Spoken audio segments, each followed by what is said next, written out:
الحق من ربك فلا تكونن من الممترين ولكل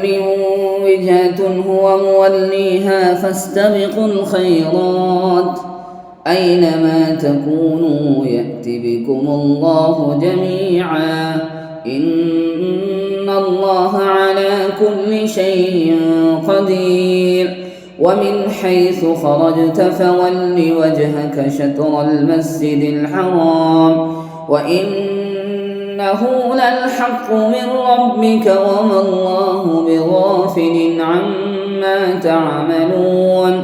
ومن حيث خرجت فول وجهك شطر المسجد الحرام وحيث ما كنتم فولوا وجوهكم شطره لئلا يكون للناس عليكم حجة إلا الذين ظلموا منهم فلا تخشوهم واخشوني ولأتم نعمتي عليكم ولعلكم تهتدون كما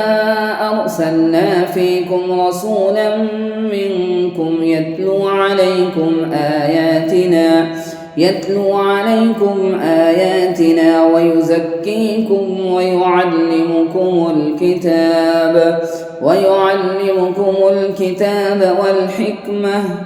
والحكمة ويعلمكم ما لم تكونوا تعلمون فاذكروني أذكركم واشكروا لي ولا تكفرون.